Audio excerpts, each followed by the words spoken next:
안녕하세요. 여러분의 한방 합격 도우미 정의적 인사드리면서 이번 시간에는 2014년 1회 정기 기출문제 2과목 스프레드시트 일반에 대한 내용들을 정리해 보도록 하겠습니다. 21번 문제 윤곽 설정. 이런 문제들은 이전에 출제된 적이 거의 없어요. 왜 이런 문제를 내는지 도대체 모르겠습니다. 윤곽 설정에 대한 문제 한번 살펴보도록 하겠습니다.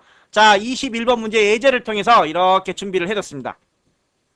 먼저 여기를 이렇게 블럭을 잡고 어디서부터 어디까지 블럭이 잡혀 있는지 한번 보십시오. 여기 보시면은 A3부터 D6까지 블럭이 잡혀 있습니다. 현재. 이 상태에서 이렇게 블럭을 잡고 데이터에 보시면은 그룹 있고 그룹 해제가 있죠. 지금은 그룹을 해보려고 하는 겁니다. 그룹. 먼저 자동 윤곽을 한번 걸어보겠습니다. 그랬더니 뭐라고 나와요? 윤곽을 설정할 수 없다라고 나오네요. 윤곽을 설정할 수 없대요. 그렇다면 그룹을 한번 넣어보겠습니다. 그룹. 화면을 조금 확대시켜 볼까요? 화면 확대를 이렇게 시켜봤습니다. 그룹을 눌렀더니 행으로 할 거냐 열로 할 거냐, 어떤 걸로 한번 해볼까요? 행으로 한번 해볼까요? 행으로 하니까 왼쪽에 이런 윤곽선이 나타나네요. 그러면 해제할 때는 윤곽 지우기를 하면 됩니다. 물론 해제를 해서 행을 해줘도 되겠죠. 행으로 했으니까. 그냥 윤곽 지우기를 해도 상관없고. 이번에는 그룹으로 가서 열로 한번 가보겠습니다. 열로. 그랬더니 열은 위에 나타나네요. A열, B열, C열, D열. 열이죠. 여기는 뭐예요? 1행, 2행, 3행, 4행. 그래서 왼쪽에 나타나는 건 행에 대한 윤곽, 위에 나타나는 건 열에 대한 윤곽입니다. 윤곽 지우기를 통해서 이렇게 줘봤습니다. 이번에는 이 개발부 실적, 개발이죠. 그래서 개발부 실적, 여기까지 블럭을 잡고 갈게요. 여기까지 블럭을 가서 그룹에 아까 자동 윤곽이 안 됐었죠. 자동 윤곽, 이번에는 되네요. 즉, 자동 윤곽을 하기 위해서는, 각 그룹에 대한 밑에 합계까지 블럭을 잡아야 자동 윤곽이 되고, 어느 하나라도 빼두면, 이렇게 두면 행으로 할 건지 열로 할 건지 이런 것만 설정이 된다는 겁니다. 그럼 문제에서는 여기 보시니까 맨 밑에는 블럭이 안 잡혀져 있어요. 맨 밑에 여기까지 잡혀 있다면 자동 윤곽도 가능해요. 자동 윤곽. 그런데 맨 밑에는 안 잡아졌으니까 자동 윤곽은 안 된다 소리죠. 따라서 이 부분만 잡았으니까 행에 대한 윤곽, 행기준 윤곽이 된다는 겁니다. 만약에 위쪽에 이렇게 되어 있다면 열기준 윤곽이 되겠죠. 열기준. 그리고 우리는 지금 이렇게 해서 윤곽을 설정한 거니까 해제는 아니겠죠. 풀려면 해제를 해야 되겠죠. 이렇게 설정해 놓고 해제하려고 한다. 그러면 답은 3번이 되겠죠. 그래서 윤곽이 행인지 열인지 이런 것들을 보시고, 맨 밑에 개발부 실적 합계까지 적용이 되어 있다면 자동 윤곽이 된다라는 점도 참고를 해주시기 바랍니다. 22번 오름차순 정렬에 대한 설명이다. 이런 문제도 여기에 써져 있지는 않지만 이런 정렬에 관련 문제도 자주 출제가 됐던 거 기억하실 겁니다. 항상 우리가 중요한 건 공백, 빈셀은 가장 마지막에 정렬된다라는 거 기억하시나요? 정리만 한번 하고 가겠습니다. 오름차순이나 내림차순은 상관없이 공백은 항상 어디로? 맨 마지막으로 간다. 오름을 할 때는 숫자, 그 다음에 특수문자, 영문자, 한글. 과거의 XP에서는 한글이 먼저 왔어요. 한글이. 그러나 윈도우 7부터는 영문이 먼저 옵니다. 특수문자, 영문, 한글, 그 다음에 논리값도 F가 먼저죠. T가 나중입니다. FT니까 알파벳 순으로. 그리고 오류가 그 다음에 있고 빈셀입니다.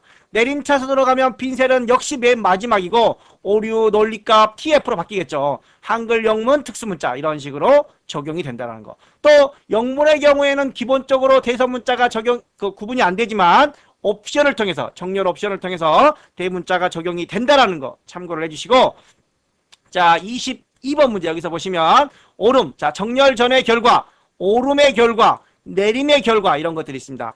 빈셀은 가장 마지막에 들어와 있습니다. 오류란 샵밸류, 샵ref, 샵네임 이런 것들이 오류가 되는 거죠. 이렇게 해서 정렬을 확인을 해보시고, 또 이렇게 정렬을 보시면 옵션을 통해서 대소문자를 구분하고 위쪽에서 아래쪽으로, 왼쪽에서 오른쪽으로 이런 것들도 방향을 설정할 수도 있다는 겁니다. 옵션을 통해서. 이렇게 해서 정렬 내용 여러분들이 직접 한번 확인을 좀 해보시고, 23번 문제 시나리오 문제로 가보겠습니다. 시나리오 문제도 2012년 2회 25번 문제에서 시나리오 문제 시나리오 만드는 문제를 동영상을 통해서 다시 한번 정리를 해주시고, 그때 문제에서는 여기에 오답이 있었어요. 자, 하나의 시나리오는 최대 32개까지 변경세를 지정할 수 있다. 자, 그런데 그때는 63개인가로 나왔습니다. 그래서 시나리오에서 결과값 변경할 세는 32개까지 지정이 가능합니다. 자, 그리고 시나리오의 결과는 요약 보고서라든가 피벗 테이블 보고서로 작성을 할 수 있고, 병합을 통하여 다른 통합 문서나 다른 워크시트에 저장된 시나리오를 가져올 수 있다. 자, 그럼 여기까지 내용만 한번 확인을 해 볼게요. 잠깐. 직접 만들지는 않고 여러분들이 자 2012년 2회 동영상을 참고해서 확인을 해주시고, 여기서는 대충 한번 만드는 방법만 확인을 해 볼게요. 자, 이게 가상분석에 보면 시나리오 관리자가 있습니다. 시나리오 관리자에서 이미 인상분을 자 추가를 통해서 인상을 하고 뭐 감소도 하고 이렇게 해야 되는데 이미 만들어 놨어요. 즉 여기 병합 있죠. 병합을 이용해서 다른 통합 문서의 내용들을 가져올 수 있고, 또 요약을 통해서 요약도 만들 수 있고 피벗 테이블도 만들 수 있고, 현재는 변경 셀이 몇 개예요? 자, 이렇게 뭐 3개 정도, 결과 셀이 3개 정도 있고 변경 셀은 32개까지 지정할 수 있다라는 점 참고를 하시고, 편집이나 삭제도 가능하죠. 자, 그러면 1번 32개 요약 보고서라든가 피벗 테이블도 가능하고, 병합을 통해서 다른 통합 문서로 가져올 수도 있고, 자, 그룹별로 분류하고 그룹별로 특정한 계산을 한다. 이건 뭐예요? 부분합입니다. 그룹별로 끼리끼리 모아서 부분합 계산하는 것들은 이건 부분합에 관련된 설명입니다. 4번은. 4번이 시나리오에 관련된 내용이 아니라 부분합입니다. 또 특히 시나리오란 뭐였었죠? 예측, 결과에 대한 예측을 하는 겁니다. 자, 병합을 통해서 요약과 피벗 테이블도 만들 수 있다. 자, 이번에는 통합에 관련된 문제입니다. 데이터 통합. 자, 데이터 통합도 잠깐 한번 열어보기만 하겠습니다. 24번 통합이 없네요. 그냥 빈 창에서 한번 열어볼게요. 자, 이렇게 통합 함수들, 자, 이런 데이터들이 여러 개 있을 때 그런 것들을 하나로 합치는 겁니다. 자, 그리고 첫행, 첫열, 첫행, 왼쪽 열, 이런 것들도 지정해서 할 수 있었고, 2번 문제에서는 온본 데이터의 연결이라는 게 있습니다. 온본 데이터의 연결. 이 부분을 말하는 겁니다. 자, 이 부분, 자, 데이터 통합은 위치를 기준으로 통합을 할 수도 있고, 영역 이름을 정의하여 통합할 수도 있다.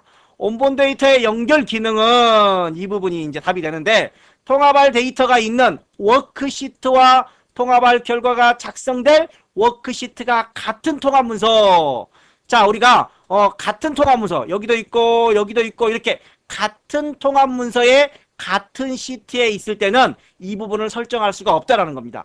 같은 통합 문서라 할지라도 시트가 서로 달라야만 이 부분이 연결을 할 수가 있다는 겁니다.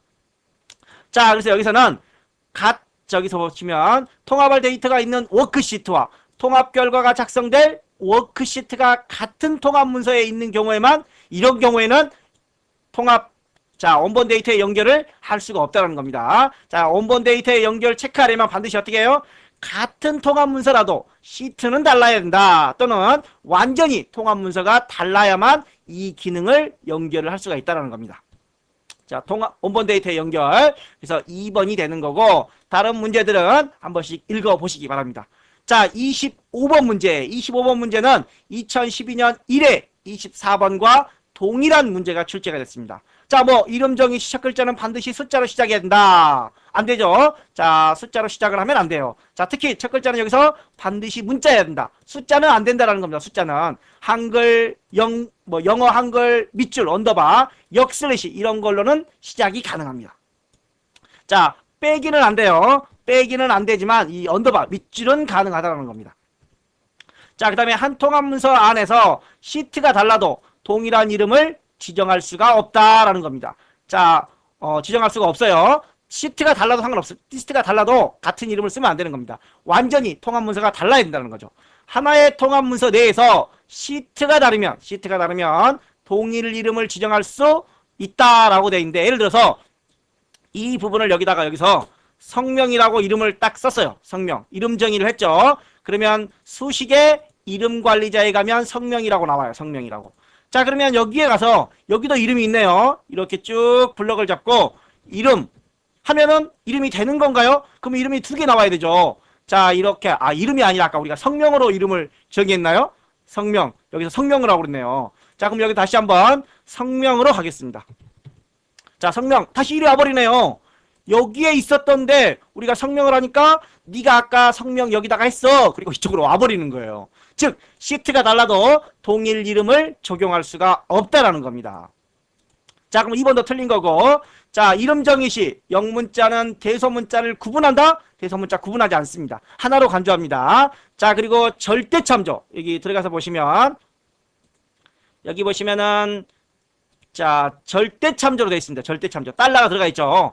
자, 절대참조로 적용이 된다. 자, 그렇다면 4번은 맞는 내용이 되겠네요. 자, 25번 문제 4번이 정답이 되겠고 26번 문제 온본 데이터를 지정된 서식으로 설정하였을 때 결과가 옳지 않은 거. 자, 여기 보겠습니다. 먼저 5054.2인데 소수점은 없애라고 그랬네요. 소수점 없애라고 그랬죠. 따라서 소수점이 없이 5054, 2를 버리고 5054가 되는 겁니다. 자, 그런데 만약에 예를 들어서 5054.9다 라고 했을 때 지금은 소수점 이하가 반올림이 안 되죠. 그러니까 버리는 겁니다. 근데 얘는 반올림 되죠. 그럼 어떻게 돼요? 이 결과가 5055가 돼야 되는 겁니다. 오케이? 예. 자, 뒤에 소수점이 반올림이 적용이 된다는 거. 자, 그래서 1번은 우선은 맞는 거죠. 소수점이 작으니까. 두 번째, 대한민국이라고 했습니다. 대한민국. 그리고 골뱅이 화이팅이라고 돼 있어요. 골뱅이. 골뱅이란 앞에 문자와 연결을 시켜라 라는 겁니다. 따라서 대한민국 화이팅 연결되겠죠. 대한민국 화이팅. 자, 온본 데이터가 15시 30분 22초예요. 그런데 여기 뒤에 AM, PM이 붙었네요. AM, PM이 붙으면 오전, 오후를 AM, PM으로 구분합니다. 따라서 15시가 아니라 3시가 되겠죠. 3시. 3시가 돼야 되겠죠. 자, 그러면 3시 30분 22초 맞는 거 아닌가요? 그런데 H가 두 자리예요. 두 자리죠. M도 두 자리도, S도 두 자리. 다행히 얘네들은 두 자리인데 2, 3이 한 자리밖에 안 된다는 거죠. 그래서 03으로 적용이 돼야 돼요. 두 자리니까 H가 두 자리니까 03이 돼야 되는 겁니다. 만약에 이 AM, PM이 없다면 이대로 들어와야 되겠죠. 15시 형태로. 자, 그래서 AM, PM이 있으면 12시각제로. 자, 이렇게 AM, PM이 없으면 24시각 그대로 15로 그대로 나타나야 된다는 겁니다. 3번이 틀린 것 같아요. 옳지 않은 건 3번이죠. 얘는 맞은 거였죠. 자, 그 다음에 2013년 2월 1일 연 4자리. 그러면 2013 연 4자리 다 쓰고 M 두 자리 다 썼죠. 그 다음에 DDD. T가 한 자리면 1만 써야 됩니다. T가 한 자리면. 그런데 T가 두 자리면 01로. T가 세 자리면 요일로 나타납니다. 요일. Friday. 자, 근데 세 글자로 약자로 쓰는 거죠. T가 만약에 4개다. 그럼 어떻게 돼요? Friday. 다 원래의 영문을 다 써야 되는 겁니다. 자, 이렇게 해서 세 글자니까 영문의 약자를 그대로 쓴 겁니다. 그래서 3번이 틀린 내용이 되겠죠. 자, 27번 하이퍼링크를 설명하고 있습니다. 하이퍼링크에 대한 설명으로 옳은 건가요? 옳지 않은 것은 물어보고 있습니다. 옳지 않은 거. 그런데 이 문제도 2013년 2회 21번 문제와 동일하게 출제됐습니다. 자, 그렇다면 하이퍼링크부터 한번 살펴보면 하이퍼링크 연결 대상. 이 문제도 시험에 자주 출제가 되고 있어요. 하이퍼링크 연결 대상에는 여기 보시면 자, 기존 웹페이지 있습니다. 기존 웹페이지. 그 다음에 현재 문서, 새 문서 만들기가 있죠. 그 다음에 전자문서. 자, 그래서 웹페이지나 전자문서는 인터넷이니까 얘가 하이퍼링크에 연결되겠다라는 걸 우리가 감지할 수 있지만 현재 문서나 새 문서 만들기 이 두 개도 적용이 된다는 점 꼭 염두를 해 두시고, 자, 그렇다면 우리가 한번 직접 하이퍼링크를 가봐야 되겠죠. 자, 28번은 아닌 것 같고 여기다가 도형을 한번 넣어보겠습니다. 자, 도형을 이렇게 아무거나 한번 넣어보겠습니다. 자, 그리고 마우스 오른쪽 버튼 눌러서 하이퍼링크 나오죠. 하이퍼링크 기존 웹, 자, 현재 문서, 새 문서, 전자메일 이렇게 들어갑니다. 자, 그리고 개발 도구에 가서 양식이 있습니다. 양식에 얘는 뭐 매크로 지정하는 건가요? 자, 그래서 오른쪽에 봤더니 하이퍼링크가 없어요. 하이퍼링크가 없죠. 자, 그럼 다시 밑에 ActiveX 한번 가보겠습니다. ActiveX. 자, 여기도 마찬가지 하이퍼링크가 없네요. 자, 그런데 얘는 단축키 컨트롤 K를 눌러주시면 이렇게 하이퍼링크에 연결이 됩니다. 그렇다면 얘도 혹시 컨트롤 K가 될까요? 얘는 안 돼요. 컨트롤 K를 지금 제가 열심히 누르고 있어요. 근데 안 된다는 겁니다. 자, 그러면 정리를 하면, 자, 도형은 하이퍼링크가 됩니다. 하이퍼링크도 되고 매크로도 되고. 근데 얘는 단추죠. 단추는 뭐였었죠? 액티브X. 자, 액티브X는 다시 한번 보면은, 자, 얘가 액티브X네요. 자, 얘는 그냥 단추죠. 여기 양식 컨트롤에. 자, 얘는 컨트롤 K도 안 먹습니다. 자, 그리고 매크로도 안 돼요. 매크로. 그런데 이런, 자, 액티브X에 사용되는 명령 단추입니다. 얘는 명령 단추. 얘는 그냥 단추고. 자, 명령 단추는 매크로도 안 되지만 하이퍼링크도 안 되지만 단축키 컨트롤 K를 이용해서 하이퍼링크가 된다라는 점. 자, 그래서 도형에는 하이퍼링크를 지정할 수 있다라고 되어 있죠. 단추에는 하이퍼링크를 지정할 수 없다라고 되어 있습니다. 자, 그리고 액티브S에는 컨트롤 K를 이용해서 하이퍼링크가 지정이 된다라는 점.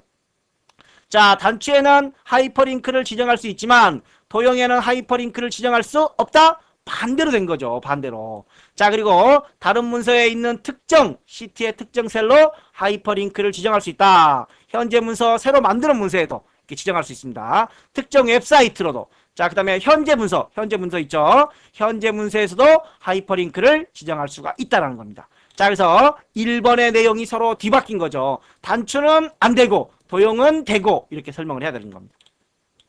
자, 28번 문제. 메모에 대한 설명으로 옳지 않은 거. 자, 메모는 빈셀에 작성할 수 있다라고 우리가 배웠던 것 같아요. 메모. 자, 윗줄은 빈셀에 안 되고 또 이런 것도 있습니다. 메모는 빈셀에 작성할 수 있다. 자, 그러면 메모의 상자의 크기가 조절이 가능하다. 한번 볼까요? 자, 뒤에 28번 문제를 통해서 자, 이렇게 메모를 이렇게 크기를 조절할 수 있죠.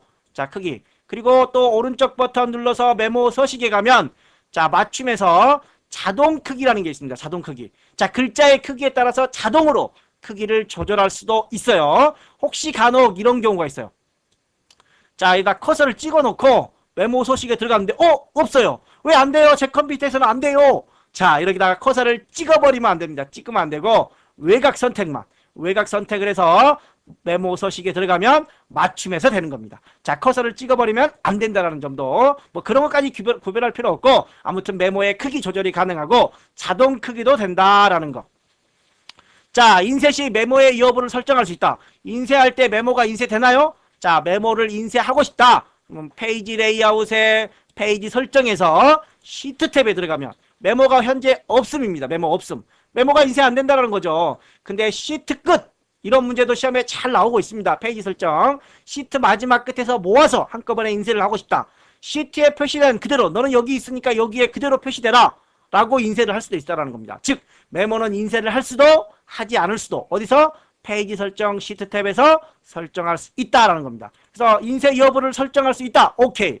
정렬을 하면 메모가 삽입된 셀과 함께 이동된다라고 되어 있네요. 자, 메모가 한미호 몇 번에 있어요? 9번에 있어요. 9번에. 자, 그럼 우리가 데이터 정렬을 통해서 자, 정렬했더니 9번에 있다가 한미호가 이름순으로 정렬을 하니까 11번으로 왔어요. 그랬더니 메모도 같이 이동이 됐죠. 메모도 같이 이동이 됐습니다. 그래서 메모도 같이 이동이 되고 피벗 테이블 레이아웃에 행과 연례 보고서 필터 값들이 변경되면 이때도 메모가 같이 이동되나? 자, 한번 보겠습니다.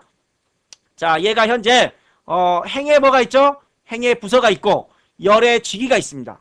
자, 그런데 이름 같은 경우는 없네요. 이걸 빼버리고 이름으로 한번 넣어볼까요? 자, 이름으로 넣었어요. 자, 그런데 얘를 한번 바꿔볼게요. 그러면 열을 행으로 이름을 열로. 그런데 이 메모는 변하지 않죠. 피벗은 변하지만 여기에는 전혀 변화가 없습니다. 따라서 4번 함께 이동되지 않는다는 겁니다. 피벗 테이블 안에서는. 자, 그리고 메모의 인쇄 여부는 페이지 설정 시스템에서 설정할 수 있다는 점. 자, 그래서 28번에는 4번이 틀린 내용이 되겠네요. 자, 29번 문제. 매크로에 관한 설명으로 옳지 않은 거. 매크로의 이름은 자동으로 변경할 수 있다. 자동으로 부여되며 변경할 수 있다. 한번 가볼게요. 자, 여기서 개발 도구의 매크로 기록 했더니 매크로 2 한번 저희가 전원 눌러놔봐요. 또 하면 매크로 3, 매크로 4 자동으로 들어갑니다. 그런데 내가 임으로 이렇게 수정도 가능하다는 거죠. 근데 띄어쓰기 이런 것들은 안 된다고 하죠. 잘못 나옵니다. 자, 이렇게 해서 매크로 이름은 자동으로 매크로 1, 2, 3 부여되며 사용자가 변경할 수 있다. 바로가기 키는 컨트롤 영문자 또는 숫자. 자, 한번 보겠습니다. 개발 도구의 매크로 기록. 자, 바로가기 키는 영문자만 됩니다. 영문자 또는 대문자를 누르면 Shift가 들어갑니다. 컨트롤 Shift. 숫자 안 돼요. 숫자. 자, 이런 바로가기 키들은 나중에 수정도 가능하고, 매크로 저장 위치, 현재 문서, 새 통합, 개인용 통합, 특히 개인용은 personal.xls, 엑셀이 시작할 때마다 자동으로 매크로가 실행되도록 하는 개인용 매크로 통합 문서가 있다는 것도 좀 염두에 두시고, 기본은 현재겠죠. 설명은 안 적어도 돼요. 자, 꼭 적어야 되는 거 매크로 이름 냅두든가 이름을 적어서 꼭 써야 되는 겁니다. 그 다음에 매크로 저장 위치, 이 두 개는 기본입니다. 그러나 매크로 바로가기 키는 안 해도 돼요. 안 해도. 설명도 안 적어도 돼요. 자, 그러면 한번 보겠습니다. 매크로 바로가기 키는 숫자는 안 된다는 겁니다. 숫자는. 자, 매크로는 해당 작업에 대한 일련의 명령과 함수를 비주얼 베이직 모듈로 저장한 것이다. 여기 한번 보시면 현재 매크로가 두 개가 있어요. 그런데 왜 편집이나 삭제가 이런 게 안 되죠? 왜 안 되지? 자, 조금 이따가 한번 보기로 하겠습니다. 왜 안 되는지는. 자, 그 뒤에 문제가 있어서 제가 안 되게끔 만들어 놨어요. 자, 아무튼 매크로 대화 상자 옵션을 통해서 바로가기 키가 수정이 가능하다는 겁니다. 옵션 여기 있죠? 옵션을 통해서 바로가기 키를 수정할 수 있습니다. 그런데 지금은 안 되죠. 조금 이따 보여드릴게요. 자, 그러면 자, 여기 개인용 매크로, 새 통합 이런 것들도 지정할 수가 있는 거죠. 그래서 2번이 현재는 틀린 내용이 되겠습니다. 자, 30번 문제를 한번 보겠습니다. 30번 문제. 30번 문제 때문에 제가 설정을 해놓은 겁니다. 자, 지금은 또 닫아져서 다시 한번 닫고 들어오겠습니다. 다시 한번 닫고. 자, 이렇게 열었을 때 위에 보안 경고가 떠요. 보안 경고. 매크로를 사용할 수 없도록 설정을 했습니다. 라고 뜨네요. 자, 개발 도구에 가서 보시면 매크로 보안이라는 게 있습니다. 매크로 보안. 자, 매크로 보안에는 모든 매크로 제외. 매크로 그냥 안 오겠다. 매크로 나 그냥 필요 없으니까 너 빼버려라. 모든 매크로를 그냥 얘는 알림 표시도 없죠. 이런 알림 표시도 없어요. 자, 지금 우리가 두 번째로 해놨으니까 알림을 표시해 주는 겁니다. 너 매크로 제외한다. 나 너한테 말해줬다. 라고 알려주는 거예요. 근데 첫 번째로 하면 어떻게 돼요? 말도 안 하고 매크로도 안 줘버려요. 자, 세 번째는 디지털 설명된 매크로만 포함을 하게 돼 있어요. 네 번째는 그냥 모두 다 매크로를 포함해요. 근데 그 안에 좀 바이러스라든가 이상한 거 있으면 나 몰라 책임 안 져? 그런 겁니다. 자, 그래서 기본값은 모든 매크로를 제외하면서 알림을 표시하게 돼 있어요. 근데 나는 매크로 하고 싶다. 그러면 아니 나 할 거야. 라고 모든 컨텐츠를 사용하도록 해줘야 되는 겁니다. 그래야 이제 매크로가 쓸 수가 있게끔 됩니다. 자, 그럼 이제 들어가 볼게요. 쓸 수 있게끔. 자, 옵션을 통해서 바로가기도 조정할 수 있고 편집 삭제 등도 가능하도록 된다는 겁니다. 자, 그렇다면 먼저 보안 설정으로 옳지 않은 거. 자, 매크로를 제외하면서 알릴 필요 없고 알리지 않고, 자, 매크로를 제외하면서 알려주고, 디지털 서명된 매크로만 포함을 시키고, 모든 매크로를 포함해서 알림 표시를 하나요? 안 알려요. 그냥 모든 걸 다 보여주는 겁니다. 자, 얘는 알리지는 않죠. 알리지는. 자, 알림 표시 있는데 알리지 않고 권장하지 않는다. 나 문제가 있어도 네가 책임 안 진다. 라고 이제 권장하지 않는다라는 것만 있지, 알림을 표시하고 표시하지 않고는 없습니다. 자, 그래서 4번 같은 경우는 없다라는 겁니다. 4번 같은 경우는. 자, 여기에서 보시면 자, 여기 네 번째 있죠. 모든 매크로 포함이라는 게 있습니다. 각각 내용들 설명을 드렸으니까 특히 두 번째 모든 매크로 모든 매크로 제외, 알림 표시죠. 보안 경고 표시가 뜨고, 이런 보안 경고가 표시가 뜨고 옵션을 통해서 사용할 건지 말 건지 설정을 실행을 할 수가 있습니다. 기본값이라는 거, 기본값. 자, 그 다음에 31번 문제 한번 보겠습니다. 자, 추주 함수와 랭크 함수가 있네요. 추주 함수와 랭크 함수. 특히 이 랭크 함수, 석차를 구하는 함수죠. 순위를 구하는 함수. 자, 맨 뒤에 지금 현재는 0이 생략이 돼 있어요. 0이. 자, 등수가 우리가 제가 이런 말씀을 많이 드린 것 같은데, 등수가 올라가면 좋은가요? 엄마, 나 등수 올랐어. 장난하는 거예요, 얘가. 자, 5등에서 7등으로 올랐어요. 그럼 좋은 건가요? 떨어진 거죠, 성적이 떨어진 거죠. 등수는 올라가는 게 좋은 게 아니라 내려가는 게 좋아요. 등수는 내려가는 게. 에이, 뭐 말 그래요. 아니, 뭐 우리나라 말이 다 그런 거 아니에요? 그런 거 아닌가요? 그러죠. 근데 실질적으로 엑셀에서 별도 지정하지 않으면 오름입니다. 오름차순이에요. 그런데 얘는 별도 지정하지 않으면 내림차순이라는 거죠. 왜? 등수는 내려가야 좋은 거니까. 등수는 내려가야 좋은 거죠. 자, 그래서 얘가 보면은 만약에 기록 같은 거, 우리 기록 있죠. 100m 달리기를 했다. 자, 그러면 등수를 구할 때 5초, 7초, 5초 만에 뛰는 사람이 있어요. 자, 이때는 누가 1등이에요? 얘가 1등이죠. 얘가 3등이고. 즉 여기서 누가 1등이에요? 얘가 1등이죠. 얘가 2등이고 3등이고. 즉 점수가 높으면 등수는 내려가는 거예요. 근데 얘는 숫자가 작은데도 등수가 1등이에요. 이런 경우가 맨 뒤에 1 옵션을 줍니다. 1 옵션. 즉 우리는 높은 값이 1이 돼야 되는 경우는 0을 쓴 거고 생략을 할 수 있습니다. 그런데 낮은 값이 1등이 돼야 되는 경우는 뒤에 반드시 1을 써줘야 돼요. 또 여기 보면 D2 있죠. D2 이렇게도 쓸 수 있습니다. 자, 앞에 D 앞에 달러가 붙어 있네요. 그러면 D2 이 앞에는 달러가 없죠. 그러면 D2, D3, D4, D5 각각의 등수가 몇 등인지 확인할 수 있어요. 즉 이렇게 절대 주소가 없는 D2를 써도 되고 D 앞에만 달러가 붙은 혼합 형태로도 쓸 수 있습니다. 또 여기는 D2, D5 이런 문제도 실제로 나온 적 있어요. 과거에. 자, D2에서 D5 전부 다 절대 주소로 줬죠. 변하지 말아야 되니까. 자, 그런데 어차피 D열입니다. 어차피. 그래서 D 앞에는 달러가 없어도 2와 5 앞에만 달러가 있어도 됩니다. 즉 이렇게 랭크 함수를 써도 상관이 없다라는 겁니다. 자, 아무튼 등수가 나오겠죠. 자, 그러면 E2 셀이니까 얘는 3등이 되는 거죠. 높은 순으로. 만약에 얘가 뒤에 1이 있다. 그러면 얘는 몇 등이 해야 돼요? 2등이 돼야 돼요. 왜? 낮은 값이 1등이니까 얘가 1등이 돼버리겠죠. 그렇게 되면. 그래서 뒤에 1이 있는지 0이 있는지 0하고 생략을 가능한 거죠. 1이 있다면 얘는 2등이 되는데 1이 없으니까 얘는 3등이 돼요. 자, 그러면 여기에서 랭크 함수에서 결과값이 나오겠죠. 몇 등인지. E2 셀이니까 얘는 3등이 나옵니다. 그리고 거기서 나온 숫자 3이 이 추주 선택을 한 겁니다. 1등이면 대상, 2등이면 금상, 3등이면 은상, 4등이면 동상이 나오겠죠. 따라서 얘는 몇 등이에요? 3등이니까 은상이 나온다는 겁니다. 만약에 문제에서 맨 뒤에서 문제가 이렇게 바뀌었어요. 문제만 여기만 열라 외우고 갔어요. 열라. 그런데 뒤에 1로 바뀌어버렸어요. 문제 다음 시험에서. 나 이거 봤어. 은상. 오케이, 나 하나 맞았다. 틀려버렸네. 왜? 뒤에 1이 있잖아요. 1이 있으면 낮은 값이 1등이 돼야 된다는 거지. 얘가 1등, 얘가 2등, 얘가 3등, 4등. 따라서 뭐가 되는 거예요? 금상이 돼버리는 거. 이렇게 돼버리면 이해하시겠죠? 자, 이 옵션에 따라서 달라진다는 거. 현재는 이게 정답이 되죠. 따라서 아무튼 이번 문제에서는 3등 은상이 되겠습니다. 자, 그 다음에 32번 문제. 여기도 절대 주소를 걸어놨네요. A1은 아예 다 절대 주소로 걸어놨어요. A2는 어떻게 돼 있죠? 숫자 앞에는 안 걸려 있어요. 숫자 앞에는. 자, 그래서 얘를 18에 붙여놨어요. A7에 여기에다가 계산을 하고 자, C8로 붙여놨어요.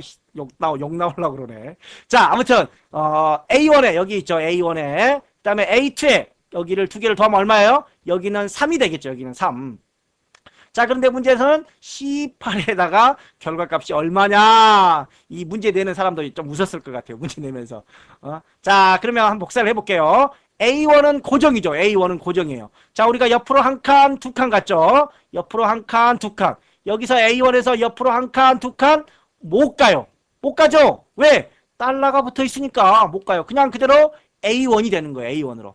자, 그 다음에 밑으로 한 칸 내려왔어요. 밑으로 한 칸 내려왔죠. 밑으로 한 칸 내려와야 되는데 역시 또 달러가 붙어 있으니까 못 가요. 그대로 A1이 되는 겁니다. A1. 달러 A 달러 1이 되겠죠. 플러스 자, 이번에는 A2를 보겠습니다. A2. 옆으로 두 칸 가야 되는데 A 앞에 달러가 있으니까 못 가요. 그대로 A2죠. 그런데 숫자 2 앞에는 달러가 없습니다. 그래서 밑으로 한 칸 내려온 것처럼 얘도 한 칸 내려옵니다. 내려오죠. 그러면 3이 되는 거죠. 즉 얘는 뭐예요? 그러면 A3이 되는 거죠. 달러 A3.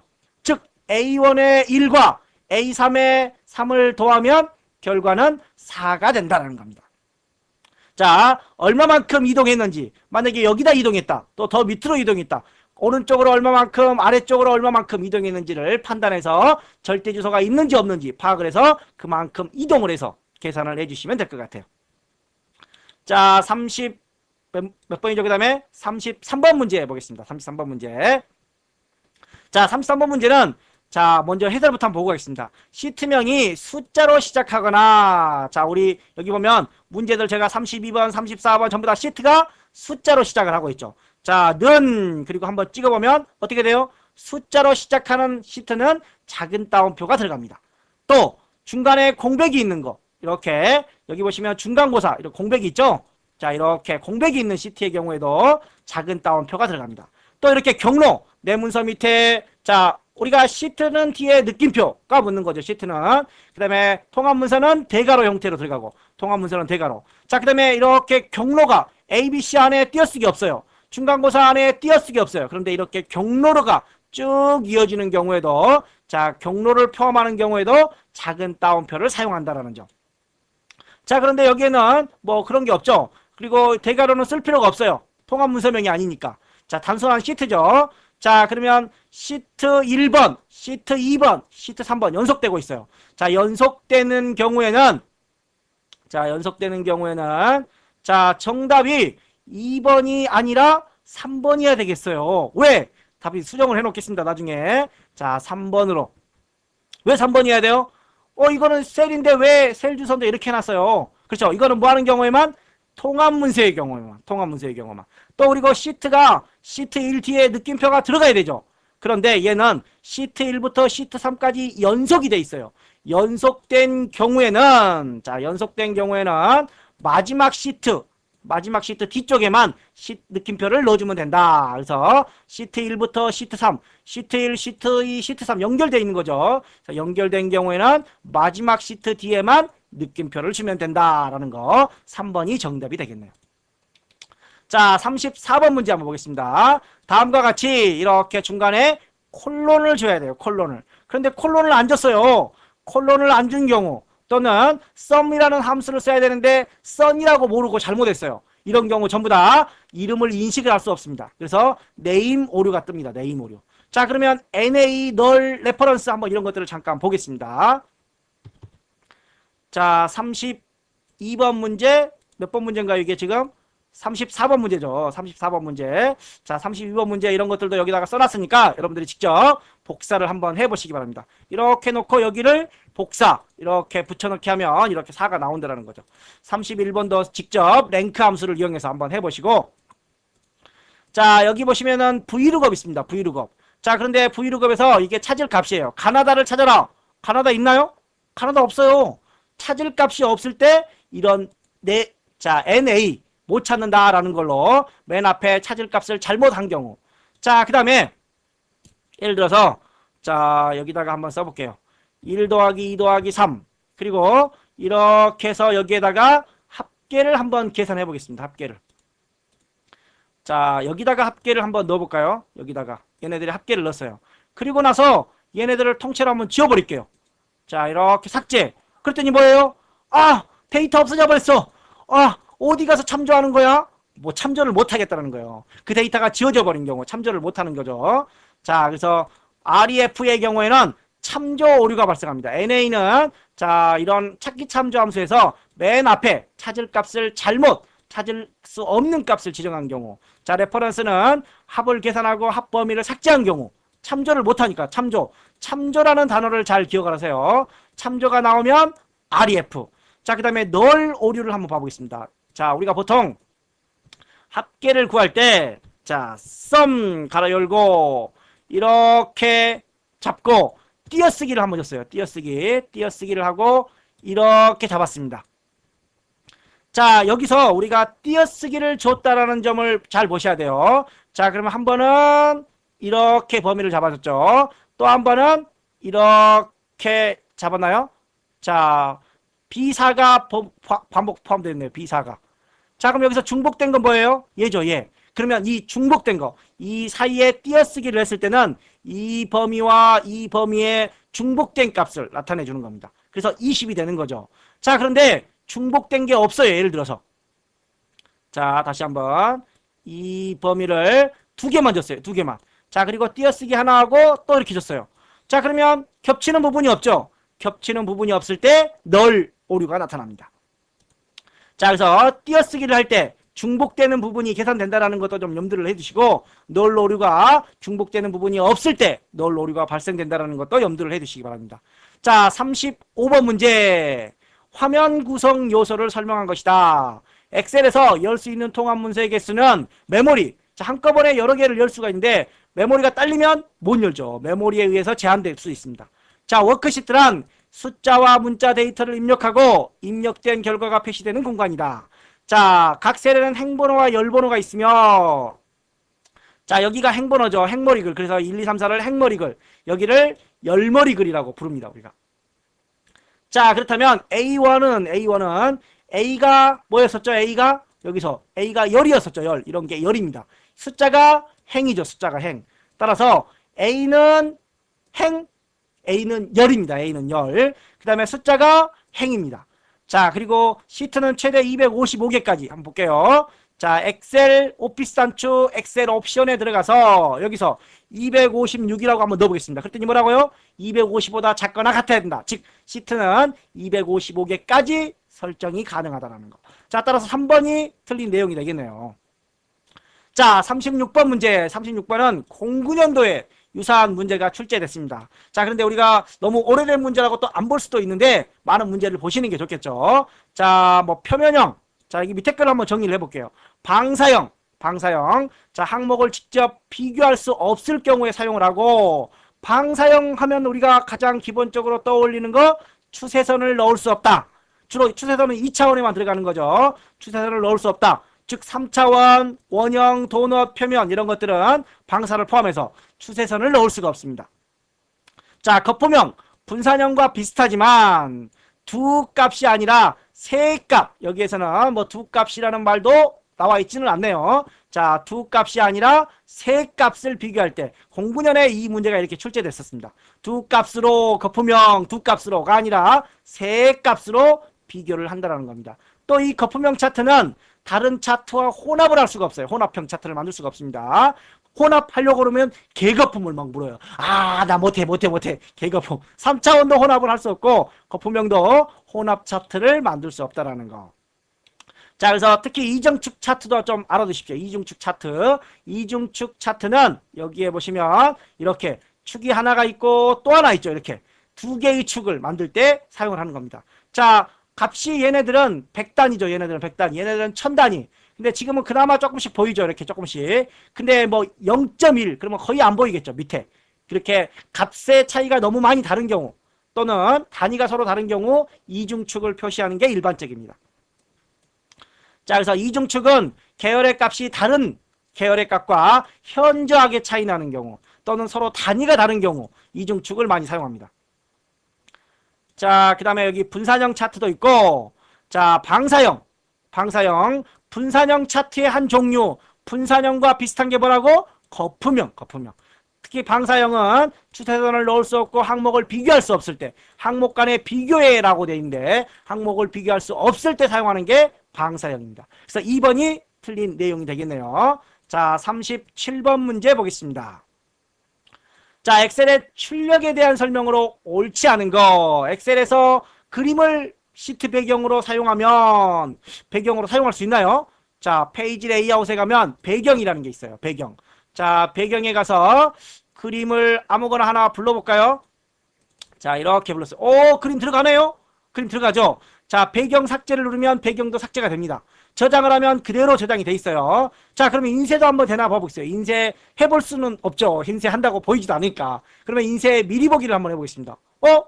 차트는 보이는데 배경은 안 보이네요. 배경은 안 보여요. 도형 같은 거 한번 넣어볼까요? 도형 같은 거 이렇게 넣습니다. 자, 오피스 단추에 인쇄 미리 보기. 도형들은 나오는데 배경은 그렇다면 인쇄가 안 되는 거네요. 배경은. 그렇죠. 배경은 인쇄가 안 되는 겁니다. 자, 배경이 인쇄된다? 안 된다라는 겁니다. 자, 같이 저장이 됩니다. 자, 그 다음에 도형 같은 것들은 인쇄가 됩니다. 출력할 수 있습니다. 자, 그리고 차트를 선택한 후 오피스 단추에 인쇄 단추를 선택하면, 자, 그냥 한번 넣어볼게요. 차트 선택 안 하고 오피스 단추에 인쇄 버튼을 눌러주시면 뭐예요? 대상을 내가 선택 영역을 할 건지 시트를 할 건지 이렇게 선택을 할 수가 있어요. 그런데 차트를 선택을 하고 오피스 단추에 인쇄를 클릭을 하면 뭘로? 차트만 하겠다. 차트만. 그래서 인쇄를 직접 미리 보기 해보면 또 이때는 차트만 나옵니다. 차트만. 또 하나. 자, 페이지 설정에 가서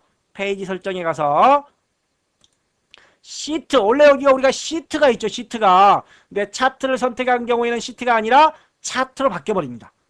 자, 이렇게 해서 정답은, 자, 시트의 배경 그림은 설정을 할 수 있지만 인쇄는 안 된다. 자, 38번. 아래에 설정되지 않은 요소. 자, 여기에 차트 제목이 있네요. 차트 제목. 데이터표. 아래에 있죠. 아래에 데이터표. 자, 그 다음에 세로 값, 축값 제목. 평균 점수. 이게 제목입니다. 자, 근데 데이터 레이블은 위에 이런 거 있죠. 각 막대 그래프 위에 값들 있어요? 없습니다. 즉 현재 데이터 레이블은 없고 2013년 3회 38번 문제와 유사하게 출제가 됐습니다. 여기다 한번 넣어볼게요. 레이블 추가라고 했더니 이렇게 값들이 나타나는 거죠. 자, 레이블은 위에 값들을 말한다는 겁니다. 자, 39번 문제. 왼쪽과 오른쪽의 차트를 변경을 했어요. 그러면 어떤 게 달라졌느냐? 옳지 않은 것을 물어보고 있네요. 자, 그러면 보면 먼저 수량 계열의 차트. 수량이 여기는 이렇게 생겼죠. 이렇게. 자, 그런데 여기는 꺾은 선으로 바뀌어버렸네요. 아, 그러면 차트 종류를 꺾은 선으로 바뀌었네요. 자, 기본축. 이게 기본 세로 주눈금선입니다. 주눈금선을 여기서는 없애버렸네요. 없애버렸어요. 맞죠? 자, 보조축. 보조축이 새로 생겼죠. 보조축. 여기에는 없는 보조축이 생겼습니다. 그런데 총액 계열. 총액이 이거예요. 총액이 이거죠. 그러면은 꺾은 선이 이쪽인지 우리가 어떻게 알죠? 자, 여기를 한번 볼게요. 먼저. 자, 봄. 대략 보니까 한 1800? 1800. 봄 보니까 한 1800? 꺾은 선으로 봐봐요. 꺾은 선으로. 뭐 얼마예요? 1000밖에 안 나오죠? 아까 여기는 얼마예요? 봄은 이거는 한 200 정도 되죠? 그래서 이쪽으로 보면은 200 조금 넘었네요. 꺾은 선이 결론은 이 보조축이구나 라는 걸 알 수 있습니다. 꺾은 선은 뭐죠? 수량입니다. 수량. 따라서 총액 계열이 아니라 수량 계열이라는 거죠. 수량 계열. 그 다음에 주 단위가 500씩 설정이 되어 있습니다. 자, 세 번째, 총액 계열이 아니라 수량 계열을 보조축으로 사용했다는 겁니다. 자, 이제 마지막 문제가 되겠습니다. 자, 인쇄 미리 보기에 대한 설명이다. 자, 인쇄 미리 보기란 오피스 단추에 자, 여기 인쇄 미리 보기를 해봤습니다. 차트만 선택이 되어 있나 봐요. 그러면 차트를 풀고 자, 다시 오피스의 인쇄 미리 보기가 있습니다. 자, 여백을 클릭을 하면 여백들이 보이죠. 자, 또 페이지 설정에 들어가서 여백 탭에서 직접 수치로 입력도 할 수 있습니다. 자, 그러나 미리 보기 상태에서는 내가 여백을 조절할 수가 있어요. 자, 너비를 자, 이거 한번 볼게요. 자, 이렇게. 그랬더니 너비가 너무 좁아서 확대 한번 해볼까요? 너비가 너무 좁아서 샵으로 표시됐어요. 나가볼까요? 여기도 직접 샵으로 표시됐네요. 즉, 우리가 인쇄 미리 보기에서 설정한 너비들은 자동으로 CT에 적용이 된다는 겁니다. 또 우리가 여기서 확대 축소하죠. 이 확대 축소는 화면상에서만 확대하고 축소가 되는 겁니다. 실제 인쇄에 반영을 하고 싶으면 페이지 설정 확대 축소를 사용을 해야 된다는 거.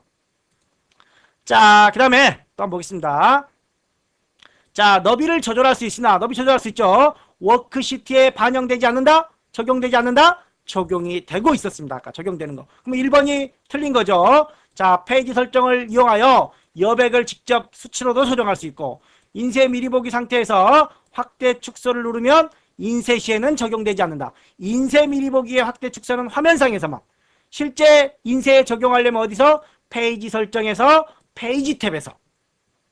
자, 그 다음에 인쇄 미리 보기에서 여백 표시를 체크한 후 마우스로 여백을 이렇게 조정을 할 수가 있다는 겁니다. 자, 그렇게 해서 우리가 40번까지 모든 문제를 풀어봤습니다. 자, 이렇게 해서 2014년 정기 1회 문제를 풀어봤고 다음 시간에는 2014년 2회 정기 기출 문제를 가지고 여러분들과 함께 다시 만나 뵙도록 하겠습니다. 다음 시간을 기대해 주시기 바랍니다. 감사합니다.